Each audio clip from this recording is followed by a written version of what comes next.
मैं जुबैर अहमद आपका वेलकम करता हूं। सर्वोच्च न्याय कक्ष हमारे लोकतंत्र का अंतिम रक्षक है।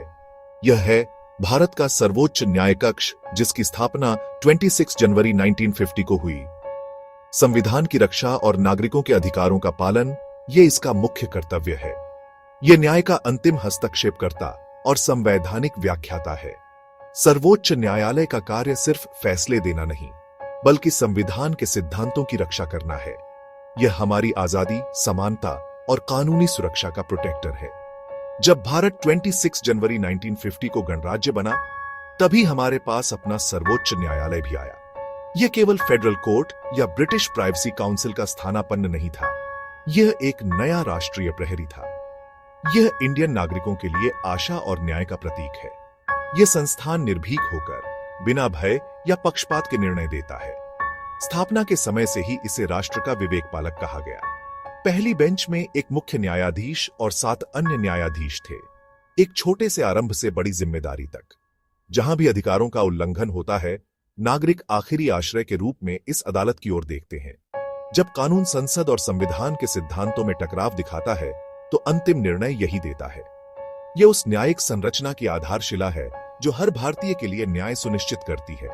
आइए इसके इतिहास और कार्यों को गहराई से समझें।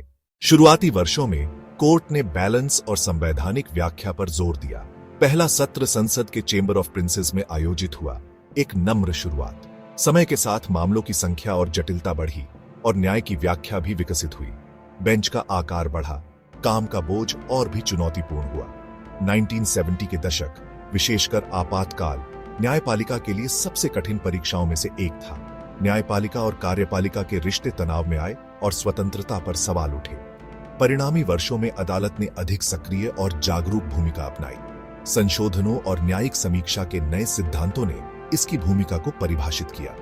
पब्लिक इंटरेस्ट लिटिगेशन यानी PIL का जन्म हुआ। नागरिकों के लिए अदालत का नया द्वार। गरीब और वंचित के हितों के लिए आम नागरिक और समूह अब अदालत तक पहुंच सके। अदालत ने आर्टिकल 21 का अर्थ विस्तारित किया। जीवन का अधिकार अब गरिमापूर्ण जीवन तक फैला। इसने साफ वातावरण, शिक्षा, स्वास्थ्य जैसे अधिकारों को भी संवैधानिक सुरक्षा दिलाई। न्यायाधीशों की नियुक्ति के लिए कोर्ट ने कॉलेजियम पद्धति विकसित की, जांच और बहस के साथ। इसने स्वतंत्रता की रक्षा की, पर आलोचनाएं और बहसें भी बढ़ीं। पिछले 7 दशकों में कोर्ट ने परंपरागत भूमिका से नीति निर्माता के रूप में भी आकार लिया।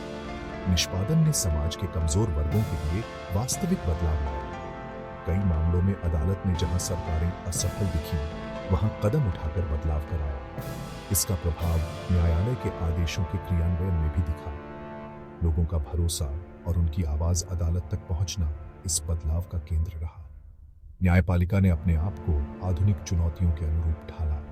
यह एक सतत यात्रा रही, चुनौतियों, आलोचनाओं और साहस के माध्यम से। इसी यात्रा ने लोकतंत्र की मजबूत नींव तैयार की। आइए अब इसके अधिकारों और कार्यों को समझें। यहाँ हम कोर फंक्शंस पर जाएंगे। यह समझ जरूरी है कि यह किस तरह के मामलों को देखता है। सुप्रीम कोर्ट की शक्तियां 3 मुख्य प्रकार की हैं: ओरिजिनल, एपेलेट और एडवाइजरी। हर श्रेणी अलग उद्देश्य निभाती है। अब हम हर एक पर जाएंगे। ओरिजिनल जुरिस्डिक्शन ऐसे संघीय विवादों के लिए है जो सीधे सुप्रीम कोर्ट में आते हैं। यह केंद्र और राज्यों के मध्य विवादों या राज्यों के बीच के मामलों पर लागू होता है। सबसे बड़ा कार्य एपेलेट जुरिस्डिक्शन है। यह देश का उच्चतम अपील मंच है। हाई कोर्ट या ट्रिब्यूनल के फैसलों के खिलाफ अपीलें यहां सुनवाई के लिए आती हैं। आर्टिकल 136 के तहत supreme court special leave to appeal दे सकता है। यह एक व्यापक, शक्तिशाली प्रावधान है। इससे न्याय के चूकने पर सुधार संभव हो पाता है। एडवाइजरी जुरिस्डिक्शन आर्टिकल 143 में राष्ट्रपति उच्चतम न्यायालय से राय मांग सकते हैं। यह राय बाध्यकारी नहीं होती, परंतु बेहद महत्वपूर्ण मार्गदर्शन देती है। सुप्रीम कोर्ट एक कोर्ट ऑफ रिकॉर्ड है। इसके निर्णय स्थायी स्मृति में संचित होते हैं। यह अपमान निवारण की शक्ति और अपने निर्णयों की पुनः समीक्षा करने का अधिकार भी रखता है। आर्टिकल 32 हर नागरिक को सीधे सुप्रीम कोर्ट में जाकर अपने मूल अधिकारों की रक्षा करने का अधिकार देता है। कोर्ट हैबियस कॉर्पस, मंडामस, प्रोहिबिशन, सर्टियोरी और क्वो वारंटो जैसे रिट जारी कर सकती है। हैबियस कॉर्पस किसी की गैरकानूनी हिरासत को चुनौती देता है। मंडामस सार्वजनिक अधिकारी को कर्तव्य निभाने के लिए आदेश देता है। इन शक्तियों से कोर्ट हमारी संघीय और संवैधानिक संरचना को स्थिर रखता है। कोई भी कानून संविधान के अनुरूप नहीं पाया गया तो वह असंवैधानिक करार दिया जाता है। 1973 के केस केशवानंदा भारती ने बेसिक स्ट्रक्चर डॉक्ट्रिन की स्थापना की। यह निर्णायक था। इस सिद्धांत के अनुसार संविधान की मूल आत्मा को संसद भी संशोधित नहीं कर सकती। इसने पार्लियामेंटिक शक्तियों को सीमित कर संविधान की सर्वोच्चता सुनिश्चित की। यह न्यायपालिका को संवैधानिक संरक्षक के रूप में स्थापित करता है। इन शक्तियों से राज्य के दुरुपयोग को रोका जा सकता है और नागरिकों के अधिकार संरक्षित होते हैं। आइए अब उन फैसलों पर नजर डालें जिन्होंने राष्ट्र को आकार दिया। कई ऐतिहासिक फैसले देश की दिशा बदलने वाले रहे हैं। यहाँ कुछ प्रमुख उदाहरण हैं। हम केशवानंदा, मनेका गांधी, पुट्टास्वामी, नवतेज जोहार, विशाखा, सबरीमाला पर ध्यान देंगे। 1973 में केशवानंदा भारती केस ने कहा, संविधान की मूल संरचना बदली नहीं जा सकती। इसने संविधान की सर्वोच्चता और लोकतंत्र की रक्षा सुनिश्चित की। मनेका गांधी बनाम संघ ने आर्टिकल 21 के दायरे का विस्तार किया, व्यक्तिगत आजादी की सुरक्षा को मजबूत किया। कहना था कि किसी की आजादी का कोई भी नियम सही, न्याय संगत और उपयुक्त होना चाहिए, मनमाना नहीं। 2017 में सुप्रीम कोर्ट ने निजता को मौलिक अधिकार माना, डिजिटल युग के लिए निर्णायक। यह फैसला सर्वेलेंस, डेटा प्रोटेक्शन और नागरिक स्वतंत्रता के लिए बुनियादी था।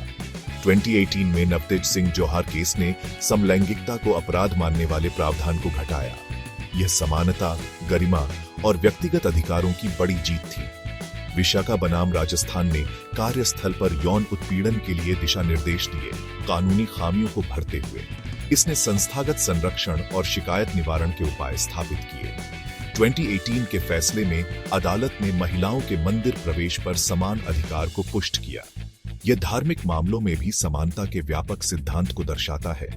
न्यायालय ने गुलाम मजदूरी और बाल श्रम के विरुद्ध निर्णायक कदम उठाए। कई मामलों में जेल सुधार और न्याय संगत व्यवहार की मांग न्याय से पूरी हुई। अदालत ने शिक्षा के अधिकार को लागू कराने में भी अहम भूमिका निभाई। पर्यावरण संरक्षण के लिए भी कोर्ट ने सख्त निर्देश दिए और अमल करवाया। पीआईएल ने नीतिगत और सामाजिक न्याय से जुड़े मुद्दों को तेजी से सामने रखा। इसने वंचितों और प्रभावितों के लिए वास्तविक जीवन सुधार दिलाए। हाल के वर्षों में भी न्यायालय ने निजता, समानता और नागरिक स्वतंत्रता के बड़े फैसले लिए। डिजिटल युग में इसके निर्णयों का असर व्यापक नीति और निजी स्वतंत्रता पर है। इन फैसलों ने समाज के उन पहलुओं को मजबूत किया जो नागरिक जीवन को प्रभावित करते हैं। न्यायालय ने कमजोरों की आवाज को कानूनी मान्यता दी। कभी कभी न्यायिक सक्रियता पर सवाल उठते हैं। यह एक स्वस्थ लोकतांत्रिक बहस है। न्यायिक साहस के साथ साथ सावधानी भी आवश्यक है। यह संतुलन अदालत को बनाए रखना होता है। इन मामलों ने लोकतंत्र, निजता, गरिमा और समानता में नए मानदंड तय किए। अक्सर इन निर्णयों से नीतियां बदली और सरकारी क्रियान्वयन प्रभावित हुआ। इन फैसलों ने लाखों लोगों की जिंदगी में बदलाव लाया। यह न्याय का मूल उद्देश्य है और यही वजह है कि जनता अदालत पर भरोसा करती है, नैतिकता और विवेक के लिए। अब देखते हैं यह अदालत किस तरह हमारे लोकतंत्र को बनाए रखती है। अंतिम अध्याय में हम इसके लोकतांत्रिक कर्तव्यों पर नजर डालेंगे। भारतीय लोकतंत्र के ताने बाने में सुप्रीम कोर्ट एक अनिवार्य स्तंभ है। यह केवल सुप्रीम न्यायालय नहीं, यह संविधान का प्रोटेक्टर है। यह विधायिका और कार्यपालिका पर कड़ी नजर रखता है, शक्ति का संतुलन बनाए रखता है। न्यायालय यह सुनिश्चित करता है कि शासन संवैधानिक मर्यादा के भीतर चले। सर्वोच्च न्यायालय आम नागरिक के लिए आशा की अंतिम कड़ी है। पीआईएल ने लोकतंत्र में भागीदारी का दायरा बढ़ाया, वंचितों की आवाज उठी। डिजिटल युग, डेटा सुरक्षा और सर्वेलेंस जैसे नए प्रश्न अदालत के समक्ष हैं। इसके साथ आर्थिक और सामाजिक न्याय के लिए भी अदालत लगातार नए समाधान ढूंढेगी। बेसिक स्ट्रक्चर डॉक्ट्रिन और जुडिशियल रिव्यू ने संविधान की आत्मा की रक्षा की है। यह अदालत बहुलवादी लोकतंत्र में अल्पसंख्यकों के अधिकारों की भी रक्षा करती है। जनता का भरोसा न्यायालय की सबसे बड़ी ताकत है और सबसे बड़ी जिम्मेदारी भी। यह भरोसा अदालत को उत्तरदायी और सजग बनाए रखता है। प्रीम्बल में जो आदर्श लिखे गए हैं, न्याय, स्वतंत्रता, समानता, यही इस संस्थान का लक्ष्य है। जब सब मार्ग बंद हो जाते हैं, सुप्रीम कोर्ट का दरवाजा आज भी खुला रहता है। भारत जैसे विशाल लोकतंत्र में भविष्य की चुनौतियां जटिल होंगी, पर संस्थान भी विकसित होगा। संविधान एक जीवित दस्तावेज है और न्यायपालिका उसे समाज की बदलती जरूरतों के अनुरूप व्याख्यायित करती रहेगी। कई फैसलों ने यह सिद्ध किया कि न्याय अदालत के निर्णयों से ही समाज आगे बढ़ता है। प्रक्रिया की पारदर्शिता और विधिक व्यवस्था की मजबूती इस विश्वास की कुंजी है। सुप्रीम कोर्ट न केवल कानून का पालन कराती है, यह उम्मीदों और अधिकारों को आकार देती है। कभी कभी न्याय की लड़ाई धीमी होती है, पर उसका असर स्थायी होता है। यह संस्थान हमारे संस्थागत सपनों को सुरक्षित रखता है। नागरिकों की लोकतंत्र की आगे भी इसकी परख और परिश्रम ही हमें दिलाते रहेंगे। जय हिंद। वीडियो को शेयर करें, सब्सक्राइब करें। APK Zubair Ahmed motivational speaker.